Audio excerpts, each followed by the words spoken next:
The courtroom is cold and you run warm. That's your first advantage. Judge Malone watches from the bench. Federal Prosecutor Catherine Reyes shuffles her third exhibit of the morning, and you haven't touched a single document in 47 minutes. You don't need to. You memorized every line before she filed it. You are Alejandro Vaz. 41 years old. Named partner at Voss and Drayton. Rated among the top 11 criminal defense attorneys in the state of Illinois by a publication that doesn't know half of what you've actually done. The courtroom sees restraint. Tailored charcoal suit, no pocket square, that would be too loud. Reading glasses you don't need but wear anyway because they signal patience. The kind of man juries want to believe because he seems too composed to lie. They are not wrong that you are composed. They are wrong about why. Reyes presents her key exhibit, a phone log, 214 call records, 17 of them flagged. You rise without urgency and request the chain of custody documentation. She hesitates. 2 seconds. That's enough. You turn just slightly toward the jury and let the silence do the work. Certainty, once it wobbles, never fully recovers. The motion is granted. She knows it. You know it. Even her junior associate, young, idealistic, still believing in the story law school told, knows it. In the gallery, a woman with a red scarf has been sitting in the third row since 9 a.m. She hasn't looked at you once. Not during the bailiff's call, not during the opening argument, not even when you spoke. People who avoid eye contact in courtrooms are usually afraid of something they know. You file it away. Then Judge Malone grants your third motion of the morning. The case is softening. The defense is winning. And from the back row, a man in a gray federal jacket looks directly at you. Not with anger. With recognition. Like he's been watching for longer than this case. You didn't start here. Nobody does. You grew up in Bridgeport, south side of Chicago, youngest son of a postal worker and a woman who cleaned offices until her knees gave out. Your mother told you that the law was the one machine you could use without being swallowed by it. You believed her for a long time. Northwestern Law School. $214,000 in debt by graduation. Class rank, 4th. Job offers, none from the firms that gave offers to the third-ranked student, the second-ranked student, the first-ranked student, all of whom had last names that opened lobbies. You took a position at a small criminal defense firm in Wicker Park. $52,000 a year. The cases were real: DUI dismissals, wrongful stop-and searches, a grandmother charged with harboring a fugitive son who was her only living family. You worked those cases like they mattered. Because they did. And then your talent got noticed by the wrong right people. They don't arrive with danger on their faces. That's the first thing you need to understand. The first, special client, wears a Patek Philippe and talks about his import-export business with the measured calm of a man who has never been surprised by anything. He doesn't ask you to do anything illegal. He asks you to be excellent. He asks you to review a document retention policy. He asks you to assess exposure risk on a standard compliance review. The retainer clears $180,000 in 48 hours. Your breathing changes before your ethics do. That's not a metaphor. You notice your shoulders drop. The tightness behind your sternum, the one that's been there since law school, loosens for the first time in 8 years. He doesn't ask whether the case can be won. He asks how much time can be bought. You answer the question. And in answering it, you answer a different question about yourself. You realize it later, alone in your car. The real product isn't acquittal. It's delay. And delay, in this world, is worth more than innocence. Now you learn how it actually works. Not the street version. Not the television version with warehouses and encrypted burners and men with neck tattoos. The real version is quieter and it fits in filing cabinets. Shell companies registered in Delaware, Nevada, and the Cayman Islands, 31 of them spread across 9 jurisdictions, each holding assets that belong to no one on paper and everyone in practice. Charitable foundations that fund literacy programs and launder $3.2 million a quarter through grant cycles. Consulting retainers that bill for services never rendered and money that arrives pre-clean because it passed through 4 entities before it reached your trust account. You learn which counties run 18 months behind on document requests. Which federal district has 3 judges who loathe prosecutorial overreach on Fourth Amendment grounds. Which prosecutors will overcharge because they want headlines, and which overcharges will collapse under cross-examination in preliminary hearings. You know which accounting firms never ask the second question. You know which compliance officers are overwhelmed, underpaid, and relieved when things look normal enough. You know that most criminal empires don't die from raids. They die from paperwork processed correctly against them. That's why men like you exist. The machinery doesn't need violence at this level. It needs precision. And precision is your native language. This is where something quieter begins to shift. You stop seeing your clients as people and start seeing them as variables in a legal weather system. Miguel Salazar, 44, principle of 3 shell entities: exposure level, moderate. Reachable. Reducible. Not a man. A problem with a manageable coefficient. A junior associate named Priya asks, casually, over a case file one afternoon, where a specific set of fund transfers originated before the first corporate layer. You shut her down harder than the question deserved. That night, an encrypted message arrives with 6 documents and 1 sentence. Asterisk, you're ready for more sensitive work. Asterisk. You are no longer reacting. That distinction matters. Defense is passive, it waits for the state to move, then parries.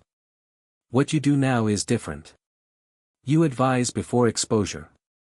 You map vulnerability before the agents draw their charts. You tell a client's inner circle which communication channels are monitored, which financial structures will survive a grand jury subpoena, and which personnel carry the most cooperation risk if arrested. None of this is technically illegal. That sentence is the entire problem. Because the practical outcome, men who should face consequences do not face them, and the infrastructure that processes thousands of people through addiction and debt and early death continues operating, that outcome is real. It just doesn't have your name on it in a way that fits the statute. Your social status climbs in inverse proportion to your sleep quality. You're invited to speak at a Federal Bar Association panel on prosecutorial overreach. The irony is not lost on you. You deliver 11 minutes on the importance of evidentiary standards and receive a standing ovation from 200 people who have no idea what you did that morning. A longtime friend, Marcus, a partner at a compliance consultancy, leans over at the reception afterward and says, too easily, that you always seem one step ahead of federal pressure. He's smiling. It's a compliment in his register. It lands in your chest like a diagnosis. You smile back. You go home to your apartment on North LaSalle and lie in the dark and notice that the ceiling looks the same as it did last year and the year before. That your personal life has become a maintenance activity.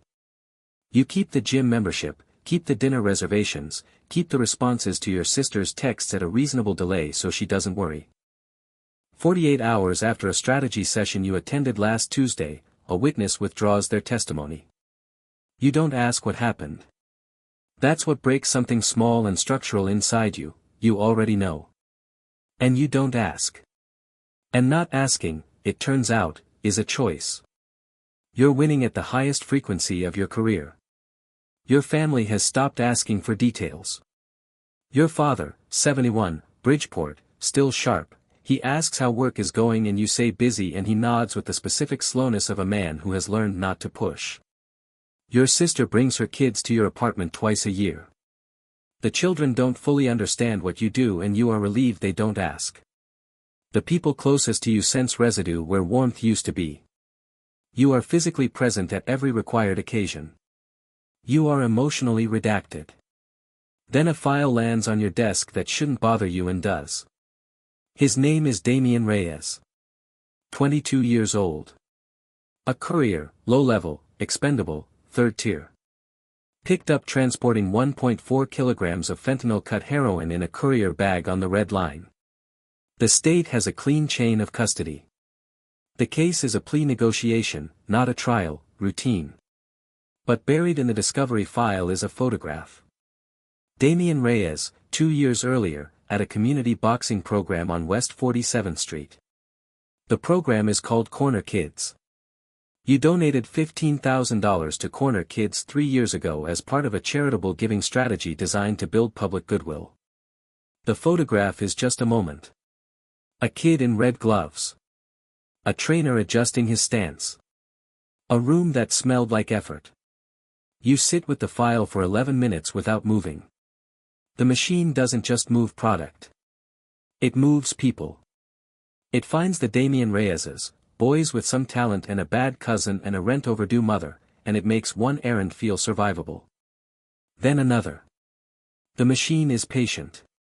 The machine is structural. And men like you make the digestion efficient. The most dangerous systems don't ask everyone to be monsters. They only ask each person to do their small, professional part well. You consider quietly tanking the plea. Not dramatically. Just enough misdirection to force a deal that keeps him alive and out of a federal tier. Before you decide, a package arrives at your office. Inside, a photograph of your apartment building, taken from across the street. Fear doesn't make people virtuous. It's important to understand that. You had a vague, law school-era idea that moral clarity would arrive with sufficient threat, that danger would burn the rationalization away and leave some clean, true version of yourself beneath. That version doesn't exist. What fear does, in practice, is make you efficient. You change your route to the office. 3 variations, rotated on no fixed pattern. You stop keeping the same table at Spiaggia on Tuesday nights. You start leaving your phone in a drawer for 2-hour windows you describe to yourself as focus time. None of this is because you feel safe. All of it is because you feel watched. The surveillance isn't theatrical. That's what makes it precise. A dinner reservation at a restaurant you told no one about, cancelled the day before you arrived. A call picked up on the second ring by a man who uses a personal detail, your mother's first name, casual, conversational, a sentence in the middle of an unrelated discussion. A stranger on the elevator who holds the door and says your name with the specific warmth of someone who has read your full file. They never threaten you. They don't need to. They just let you understand the scope. Meanwhile, the federal pressure increases, not dramatically, but steadily. Document requests. Financial cross-checks. A third-party subpoena to a firm you used for 3 transactions in 2021. The agent from the courtroom surfaces in the margins, his name on a filing, his signature on a discovery request, his presence implied in the pattern. You are trapped between 2 architectures, one that rewards your usefulness and one that may finally price it. Late one night, reviewing billing records from 3 years ago, you find an inconsistency. Small. Possibly harmless. Possibly the exact kind of thread a determined investigator pulls first. At 2:13 a.m., your secure line rings once. A voice, calm, unhurried, says only. Asterisk, don't confuse being valued with being untouchable. Asterisk. You do what you've always done under pressure. You get sharper. In 3 days, you rebuild the billing architecture for 6 client entities, reclassifying 23 communications under attorney-client privilege, restructuring retainer documentation for 4 active engagements, and creating a memo of legal advice so layered and careful that unwinding it would require a federal appellate decision in 18 months. It is some of your finest work. That's the horror of it. You're excellent at this. And excellence, in this world, applied to this purpose, is a compounding liability. The same skills that once looked like integrity to your law school professors look, from the outside, like what they actually are, a sophisticated buffering mechanism for organized crime. You begin to see the true breadth. Not just your clients. Not just the firms you've worked beside. The web includes a senior vice president at a regional bank who approves corporate accounts without documentation review. A state-level compliance board member who has been quietly shielding 3 entities tied to your client's upper structure. A lobbying-adjacent consultant who creates just enough distance between legislative contacts and funding sources to make everything technically defensible. Nobody met in a dark room. Nobody announced a conspiracy. The system self-coordinates through incentives. That's what makes it durable. That's what makes it yours. Emotionally, you are moving fast and sinking. Every solution you build is elegant. Every elegant solution preserves something that costs other people their lives in increments. You uncover evidence, a financial review file, misfiled in your own document management system, that the compliance board member has been shielded from a 2019 inquiry by a memo your own firm drafted. You don't remember writing it. You find your own name on the cover page. Then the federal agent contacts you directly. Not through counsel. Privately. He sits across from you at a coffee shop on Michigan Avenue and doesn't open with a threat. He says. Asterisk, I don't think you started evil. I think you got comfortable being necessary. Asterisk. The cup in your hand is warm. You say nothing. You can't hide behind the profession anymore. Not because the law changed. Because you ran out of distance. Alone, at 11 p.m., in your office on the 34th floor, you do what you have not done in 8 years, you cross-examine yourself. Not for performance. Not for strategy. You ask the actual question.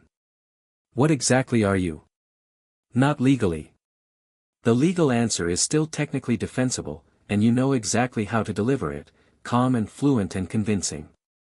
Not legally. Humanly. You hear your own arguments back and they sound like what they are, true things used to justify something true things cannot justify. Everyone deserves a defense. Yes. The state abuses power. Also yes. Procedure matters. Correct. But none of those truths exist in a vacuum. They exist inside a structure. And the structure, in aggregate, has killed people you will never meet by keeping other people you know very well from facing consequences they earned. You are not a defense attorney who occasionally works for complicated clients. You are the legal layer of a machine. And the machine processes human beings. Then the file arrives.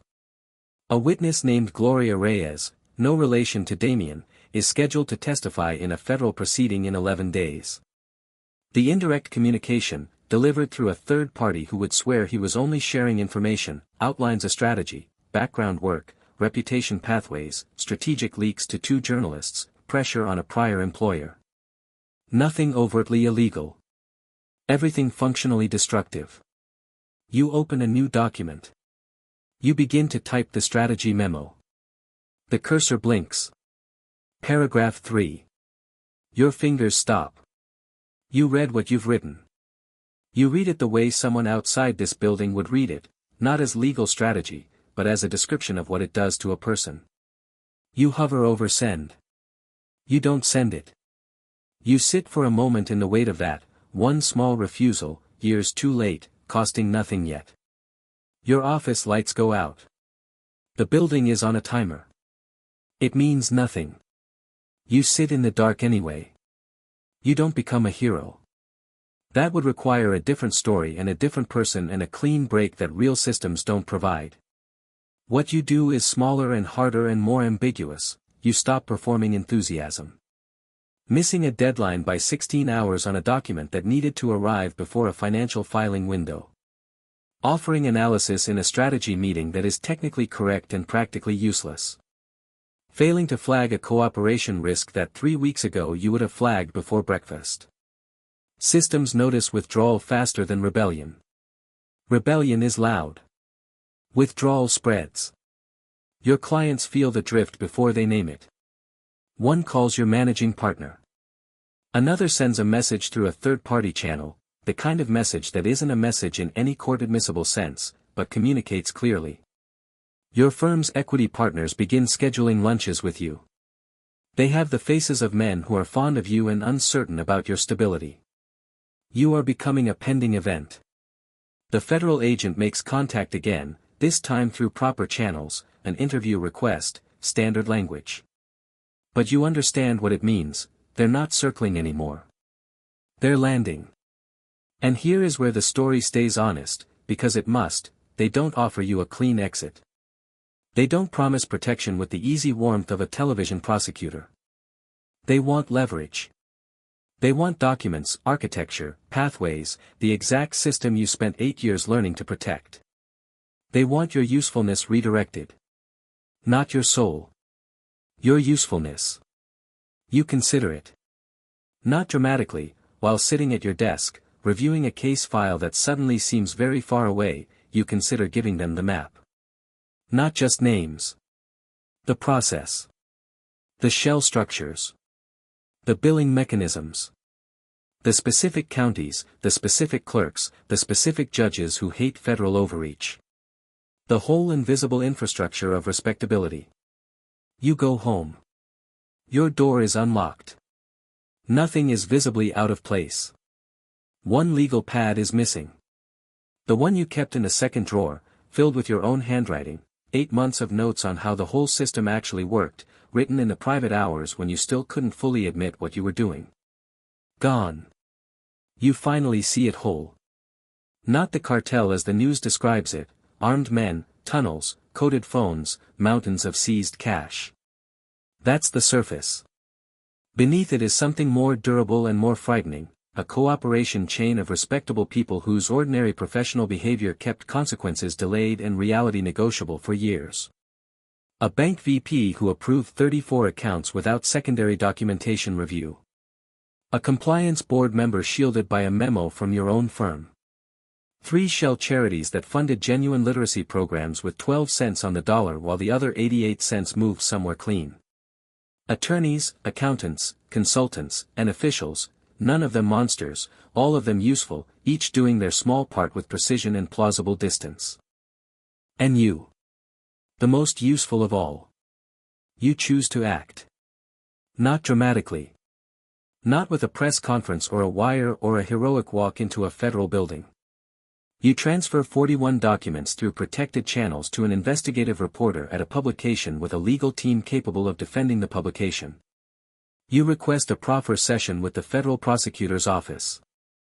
You disclose the architecture, not just names, but the process, the structure, the specific mechanisms of respectability that kept the machine running smoothly. Some people fall. A managing director at a regional bank resigns within a week. 2 shell entities dissolve overnight. A compliance officer at a firm you used for 4 years is placed on administrative leave pending investigation. A senior official requests an early retirement arrangement. Some people survive. Systems don't collapse neatly. They molt. You don't get to walk away clean. That part is essential.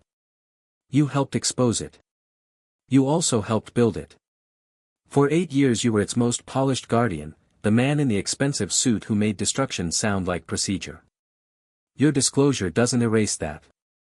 It is the beginning of an accounting that will take longer than you have. The people who keep evil alive are not always the loudest or the bloodiest. Sometimes they are the most articulate people in the room. Sometimes they speak in procedure. Sometimes they call what they're doing by professional names and charge $800 an hour for the privilege. Near dawn, your phone vibrates. A breaking news alert. Federal investigations opened.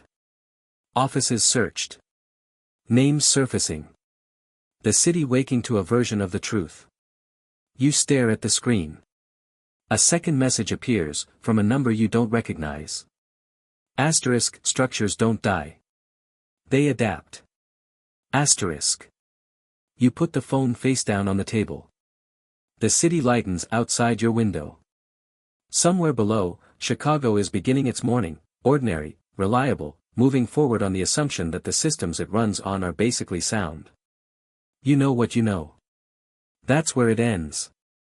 Drop a like, leave a comment, share this out, and subscribe. See you in the next one.